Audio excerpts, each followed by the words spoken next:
Hello every one. ഇന്നത്തെ ക്ലാസ്സിൽ നമ്മൾ ഡിസ്കസ് ചെയ്യാൻ പോകുന്നത് പൊതുവെ ആളുകളിൽ സംസാരിക്കാൻ ഭയങ്കര ഇൻഹിബിഷൻ കാണിക്കുന്ന ഒരു ടോപ്പിക്കിനെ കുറിച്ചാണ്. That is human sexuality. So human sexuality എന്ന് പറയുന്നത് ഒരു വ്യക്തിക്ക് മറ്റൊരു വ്യക്തിയോട് തോന്നുന്ന ഫിസിക്കലായിട്ടുള്ള അട്രാക്ഷൻ ആകാം, സെക്ഷൽ ആയിട്ടുള്ള തോട്ട്സ് ആകാം, ഇമോഷൻസ് ആകാം. സാധാരണഗതിയിൽ സെക്സ് എന്ന് പറഞ്ഞ ഒരു കാര്യത്തെ വളരെ ഫിസിയോളജിക്കലായിട്ടാണ് ആളുകൾ അപ്രോച്ച് ചെയ്യാറുള്ളത്. ഫിസിയോളജിക്കലായിട്ടുള്ള അപ്രോച്ച് എന്ന് പറയുമ്പോൾ മറ്റൊരു വ്യക്തിയോട് നമുക്ക് തോന്നിയേക്കാവുന്ന വെറും ഫിസിക്കലായിട്ടുള്ള ഒരു അട്രാക്ഷൻ, അയാളുടെ ബ്യൂട്ടിയോടോ അതല്ലെങ്കിൽ മറ്റേതെങ്കിലും തരത്തിൽ നമുക്കൊരു വ്യക്തിയോട് തോന്നുന്ന ഫിസിക്കൽ മാത്രമായിട്ടുള്ള അട്രാക്ഷൻ ആയിട്ടാണ് സെക്സിനെ കാണാറുള്ളതെങ്കിലും പക്ഷേ വളരെ ശാസ്ത്രീയമായിട്ടുള്ള പരിശോധനകളിലൂടെ നമുക്ക് മനസ്സിലാകുന്നത് കൃത്യമായിട്ടുള്ള സൈക്കോളജിക്കലായിട്ടുള്ള ഒരു ആസ്പെക്ട്സ് കൂടെയുള്ള ഒരു വളരെയധികം പ്രാധാന്യമായിട്ടുള്ള കൃത്യമായിട്ടുള്ള സോഷ്യൽ റെലവൻസ് കൂടെയുള്ള ഒരു ടോപ്പിക് തന്നെയാണ് സെക്ഷുവാലിറ്റി എന്ന് പറയുന്നത്.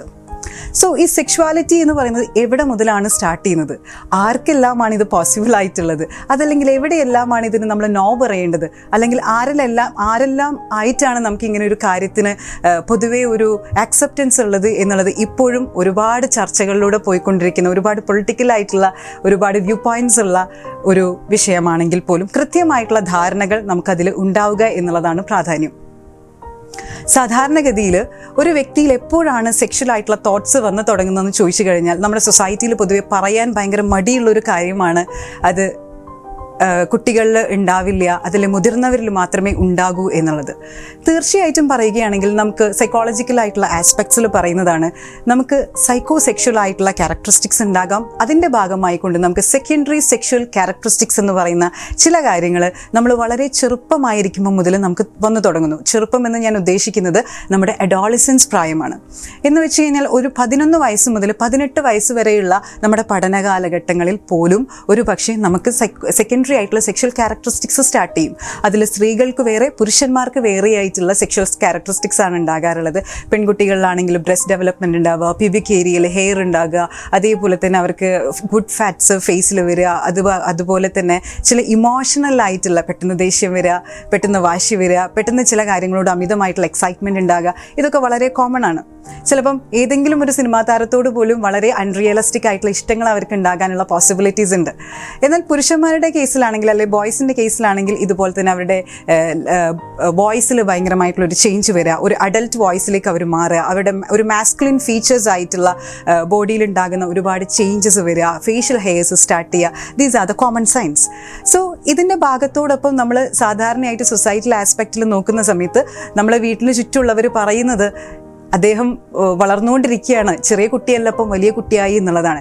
പക്ഷേ ഇവരുടെ ഫിസിക്കലായിട്ടുള്ള മാറ്റങ്ങളോടൊപ്പം തന്നെ അവർക്ക് സൈക്കോളജിക്കലായിട്ടുള്ള ചില ചേഞ്ചസും വരുന്നുണ്ടെന്നും ഈ ശരീരം കാണിക്കുന്ന മാറ്റങ്ങൾ കാരണം ഈ ശരീരം കാണിക്കുന്ന മാറ്റങ്ങൾ എന്നുള്ളത് നമുക്ക് ആസ് എ ഹോൾ എന്ന് പറയുന്നതാണെങ്കിൽ പോലും കൃത്യമായിട്ടുള്ള ബ്രെയിൻ ഡെവലപ്മെൻറ്റ് അല്ലെങ്കിൽ നമ്മുടെ തലച്ചോറിൻ്റെ ഉള്ളിലുണ്ടാകുന്ന ഒരുപാട് മാറ്റങ്ങൾക്ക് കൃത്യമായ അടിസ്ഥാനമുണ്ട് എന്നുള്ളതാണ്.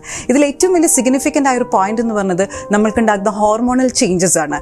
ഡോപ്പമൈൻ പോലെയുള്ള, ഓക്സിറ്റോസിൻ പോലെയുള്ള ഒരുപാട് ഹാപ്പി ഹോർമോൺസ്, അതല്ലെങ്കിൽ ലവ് ഹോർമോൺസ് എന്ന് നമ്മൾ വിളിക്കുന്ന ഹോർമോണുകളുടെ ഏറ്റവും കൂടുതലുള്ള പ്രവർത്തനം ആരംഭിക്കുന്നത് ഈ ഒരു അഡോളസൻസ് പ്രായത്തിലാണ്. അതുകൊണ്ട് തന്നെയായിരിക്കാം ഒരു പക്ഷേ കൂടെയുള്ള വ്യക്തികളോട് അല്ലെങ്കിൽ ഓപ്പോസിറ്റുള്ള വ്യക്തികളോട് ചെറിയ തരത്തിലുള്ള ഒരു ഫ്രണ്ട്ഷിപ്പിനപ്പുറത്തേക്കുള്ള ചില ഇഷ്ടങ്ങൾ തോന്നുന്നത്, അയാളുമായിട്ടൊരു ജീവിതം വേണമെന്ന് തോന്നുന്നതും. അങ്ങനെയുള്ള കാര്യങ്ങളുടെ പ്രാക്ടിക്കൽ സൈഡ് വളരെ മോശമാണെങ്കിൽ പോലും അതിലൊന്നും കാര്യമില്ല, എനിക്കിത് മതി എന്നുള്ള രീതിയിലേക്ക് പോവുകയും പലപ്പോഴും നോ പറയുക എന്നുള്ളത് ഭയങ്കര ബുദ്ധിമുട്ടായി മാറുകയും ചെയ്യാറുണ്ട്. ചില വ്യക്തികൾ നമ്മുടെ അടുത്ത് വന്ന് ചില ശാരീരികമായിട്ടുള്ള ആവശ്യങ്ങൾക്കാണെങ്കിൽ പോലും അത് കൃത്യമായിട്ടുള്ള ഒരു ചൂഷണ സ്വഭാവത്തോടു കൂടിയുള്ള സെക്ഷൽ അപ്രോച്ച് ആണെങ്കിൽ പോലും പലപ്പോഴും കുട്ടികൾ അതിന് അഗ്രി ചെയ്യാറുണ്ട്. അല്ലെങ്കിൽ കുട്ടികൾ എന്ന് പറയുമ്പോൾ അഡോളസൻസിനെയാണ് ഉദ്ദേശിക്കുന്നത്. ഈവൻ മുതിർന്നവരിൽ പോലും അങ്ങനെയുള്ള വ്യത്യാസങ്ങൾ ഉണ്ടാകാറുണ്ട്. അതിനെ പാടെ നമുക്ക് സൈക്കോസോഷ്യൽ ആയിട്ടുള്ള ആസ്പെക്ട്സിലൂടെ തടഞ്ഞു നിർത്താൻ പറ്റുമെങ്കിൽ പോലും സൈക്കോളജിക്കലായിട്ടുള്ള ഹോർമോണൽ ആയിട്ടുള്ള ചില വ്യത്യാസങ്ങൾക്ക് നമുക്ക് ചിലപ്പോഴെങ്കിലും തടയിടാൻ പറ്റാറില്ല. അപ്പോൾ ഒരു ചോദ്യം ഉന്നയിച്ചു വരുന്നത് എന്താണെന്ന് വെച്ചാൽ പിന്നെ എങ്ങനെയാണ് നമുക്ക് ഒരു വ്യക്തിയിൽ ഉണ്ടാകുന്ന റാഷണലും ഇറാഷണലുമായിട്ടുള്ള ചില തോട്ട്സിനെ, സെക്ഷലായിട്ടുള്ള ചില പ്രശ്നങ്ങളെ നമുക്ക് എങ്ങനെ ഡീൽ ചെയ്യാമെന്നുള്ളത്. ആദ്യത്തെ കാര്യം എന്ന് പറയുന്നത് നമ്മൾക്ക് കൃത്യമായിട്ടുള്ള തിരിച്ചറിവുണ്ടാവുക എന്നുള്ളതാണ്. ആരുമായിട്ട് എപ്പോൾ എങ്ങനെ എന്നുള്ളതിൽ കൃത്യമായ ധാരണയുണ്ടാകുക എന്നുള്ളത്. നമുക്ക് എല്ലാവർക്കും അറിയാം, കൃത്യമായ സോഷ്യൽ നോംസിലൂടെ കടന്നു പോകുന്നവരാണ് നമ്മൾ, അല്ലേ? കേരളത്തിലാണെങ്കിൽ നമുക്ക് ഇന്ന തരത്തിലുള്ള ചില ഇപ്പം നമ്മൾ പത്രമാധ്യമങ്ങളിലെല്ലാം കാണാറുള്ളതാണ് പോക്സോ കേസ്, അങ്ങനെയുള്ള പ്രശ്നങ്ങൾ. അതല്ലെങ്കിൽ 9 വയസ്സുള്ള പെൺകുട്ടി, 9 വയസ്സ് മുതൽ ഒരു പെൺകുട്ടിക്ക് വേണമെങ്കിൽ മെനാർക്കി അതല്ലെങ്കിൽ the first onset of periods start ചെയ്യാവുന്നതാണ്. അതുകൊണ്ട് അന്ന് മുതൽ ഒരു സ്ത്രീ ചിലപ്പോൾ ഒരു പെൺകുട്ടി ചിലപ്പം അമ്മയാകാൻ തയ്യാറാകുന്നവരായിരിക്കാം അവരുടെ ശരീരം ഓരോ മാസങ്ങളിലും. അതുകൊണ്ട് തന്നെ നമ്മൾ പലപ്പോഴും ന്യൂസുകളിൽ കാണുന്നൊരു കണ്ടീഷനാണ് 9ാം ക്ലാസ്സിൽ പഠിക്കുന്ന കുട്ടി പ്രസവിച്ചു, അതല്ലെങ്കിൽ അങ്ങനെയുള്ള ചില ഓർഡൻ ഇസെൻട്രിക് ആയിട്ടുള്ള ന്യൂസസ് നമ്മൾ കാണാറുണ്ട്. അതിൽ നമുക്കൊരു അത്ഭുതം തോന്നാനുള്ള എങ്ങനെയാണ് ഇങ്ങനെ സംഭവിക്കുന്നതെന്ന് ചോദിച്ചു കഴിഞ്ഞാൽ പലപ്പോഴും പല കാരണങ്ങളുടെയും ഒരു റീസൺ എന്ന് പറയുന്നത് കൃത്യമായിട്ട് അവയർനെസ് ഇല്ലാതിരിക്കുക എന്നുള്ളതാണ്. നമ്മുടെ ശരീരത്തിന് വന്ന മാറ്റങ്ങൾ എന്തൊക്കെയാണ്, ഏതെല്ലാം രീതിയിലാണ് നമ്മൾ ആ മാറ്റങ്ങൾക്ക് അനുസരിച്ച് നമ്മൾ സോഷ്യലി പെരുമാറേണ്ടതും, എവിടെയാണ് നമ്മൾ നോ പറയേണ്ടത്, എവിടെയാണ് നമ്മൾ യെസ് പറയേണ്ടത്, എവിടെയാണ് ഞാൻ ചൂഷണം ചെയ്യുന്നത് എന്ന് മനസ്സിലാക്കേണ്ടത് എന്നുള്ളതാണ് ഏറ്റവും പ്രധാനപ്പെട്ട പോയിന്റ്. അപ്പോൾ നമ്മുടെ അടുത്ത് വരുന്ന ഇഷ്ടം, ഞാൻ നേരത്തെ പറഞ്ഞ പോലെ സെക്സ് എന്ന് പറയുന്ന ഒരു കാര്യം തീർച്ചയായിട്ടും അതിൽ സൈക്കോളജിക്കലായിട്ടുള്ള ഒരു വശം ഉള്ളത് കൊണ്ട് തന്നെ ഏറ്റവും സ്നേഹാവസ്ഥയിൽ ഇരിക്കുമ്പോഴാണ് ഒരു സെക്സ് നല്ലപോലെ ആസ്വദിക്കാൻ പറ്റുക എന്നുള്ളതാണ്. അതുകൊണ്ട് തന്നെ മറ്റൊരാളിൽ നിന്നും നമുക്ക് വന്നേക്കാവുന്ന അനാവശ്യമായിട്ടുള്ള ചില തോട്ട്സ്, അതല്ലെങ്കിൽ അനാവശ്യമായ രീതിയിലുള്ള അവരുടെ അപ്രോച്ചുകളെ നമുക്ക് കൃത്യമായ രീതിയിൽ, അസർട്ടീവായ രീതിയിൽ അതിനോട് നോ പറയാൻ പറ്റുക എന്നുള്ളത് വളരെയധികം റിക്വയർഡ് ആയിട്ടുള്ള ഒരു കാര്യമാണ്. മറ്റൊരെണ്ണം, നമ്മൾ സാധാരണയായിട്ട് വിവാഹ ബന്ധങ്ങളിലേക്ക് പോകുന്നവർക്കാണെങ്കിൽ പോലും നമ്മൾ ഒരു പ്രിമാരിറ്റൽ കൗൺസിലിംഗ് പോലുള്ള കാര്യങ്ങൾ കൊടുക്കുന്നതിൻ്റെ പ്രധാനപ്പെട്ട ഒരു സിഗ്നിഫിക്കൻ്റ് ആയിട്ടുള്ള ഒരു ഫാക്ടർ എന്ന് പറയുന്നത് കൃത്യമായ സെക്സിനെ കുറിച്ചുള്ള അവലോകനം ഉണ്ടായിരിക്കുക എന്നുള്ളത് ഒരു ദാമ്പത്യ ബന്ധത്തിൽ അല്ലെങ്കിൽ ഒരു റിലേഷൻഷിപ്പിൽ വളരെയധികം അത്യന്താപേക്ഷിതമാണ് എന്നുള്ളതാണ്. സ്ത്രീകൾക്കാണെങ്കിലും പുരുഷന്മാർക്കാണെങ്കിലും സെക്സിനോടുള്ള താല്പര്യം വളരെ കോമൺ ആയിരിക്കും. അത് സ്ത്രീകൾക്ക് കുറവെന്നോ പുരുഷന് കൂടുതലെന്നോ ഇല്ല. അപ്പം രണ്ടുപേരുടെയും ഇഷ്ടങ്ങളും ഇഷ്ടാനിഷ്ടങ്ങളും ഒരുപോലെ പരിഗണിക്കുന്നതിന് പോലും സെക്സിന് വളരെയധികം പ്രാധാന്യമുണ്ട്. അത് കൃത്യമായിട്ട് പങ്കാളികൾക്കിടയിലുള്ള ഡിസ്കഷനിലൂടെയാണ് അത് പുറത്തേക്ക് വരുന്നത്. അപ്പം നമ്മൾ ഈ ഒരു സെഷൻ്റെ ആദ്യ ഭാഗത്തിൽ പറഞ്ഞിട്ടുള്ള ഒരു അഡോളസൻസിൽ നമ്മൾ എങ്ങനെ സെക്സിനെ ഡീൽ ചെയ്യണം, എവിടെ നമ്മൾ സെക്സിനോട് ചില സാഹചര്യങ്ങളിലും നമ്മളെ ചൂഷണം ചെയ്യാൻ വേണ്ടി വരുന്ന ചില ഫാക്ടേഴ്സിനോട് എങ്ങനെ നോ പറയണം എന്നുള്ളതും, രണ്ടാമത് ഒരു വൈവാഹിക ബന്ധത്തിലേക്ക് നമ്മൾ പോകുന്ന സമയത്ത് എങ്ങനെയുള്ള കാര്യങ്ങളാണ് നമ്മളുടെ ഒരു പാർട്ട്ണർ എന്ന നിലയിൽ ഒരു സെക്സിൽ ഒരു വ്യക്തിയുടെ റെസ്പോൺസിബിലിറ്റി എന്താണെന്നുള്ളതും, സെക്സ് ഹൈജീൻ എന്താണെന്നുള്ളതും, സെക്സ് സ്ക്രിപ്റ്റ് എന്താണെന്നുള്ളതിനും കൃത്യമായിട്ടുള്ള തിരിച്ചറിവാണ്. ഇനി നമുക്ക് കൃത്യമായിട്ട് പറയാനുള്ളത് എങ്ങനെ നമുക്ക് ആളുകളെ ഇതിനെക്കുറിച്ച് അവെയറാക്കാം എന്നുള്ളതാണ്. സാധാരണയായിട്ട് നമ്മൾ കുട്ടികളിൽ കണ്ടുവരുന്ന, നമ്മൾ നാട്ടിലും അല്ലെങ്കിൽ പുറത്ത് സ്കൂളുകളിലാണെങ്കിൽ പോലും കുട്ടികളടുത്ത് ഇത്തരം കാര്യങ്ങളെക്കുറിച്ച്, സെക്സിനെ കുറിച്ച് പറഞ്ഞു കൊടുക്കാൻ വേണ്ടി ബുദ്ധിമുട്ടുണ്ടാകാറുണ്ട്. തീർച്ചയായിട്ടും മൈനറായ വ്യക്തിയോട് സെക്സ് പോലുള്ളൊരു വിഷയത്തെക്കുറിച്ച് കൈകാര്യം ചെയ്യാൻ പറയുമ്പോൾ നമുക്ക് അതിൻ്റേതായിട്ടുള്ള ഒരു ലിമിറ്റേഷൻസ് ഉണ്ട്.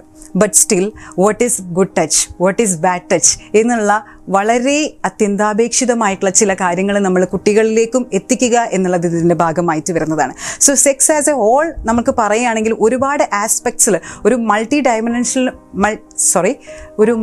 ഡയമെൻഷണൽ വ്യൂ പോയിന്റ് ഉള്ള ഒരു ഏരിയയാണ് സെക്സ്. അതുകൊണ്ടാണത് എങ്ങനെയാണ് ഒരു മൈനറിൽ വർക്ക് ചെയ്യുന്നതെന്നും എങ്ങനെയാണ് ഒരു മേജറിലേക്ക് എത്തുമ്പോൾ അത് മാറുന്നതെന്നും എന്നുള്ള രീതിയിൽ നമ്മളിതിനെക്കുറിച്ച് സംസാരിക്കുന്നത്.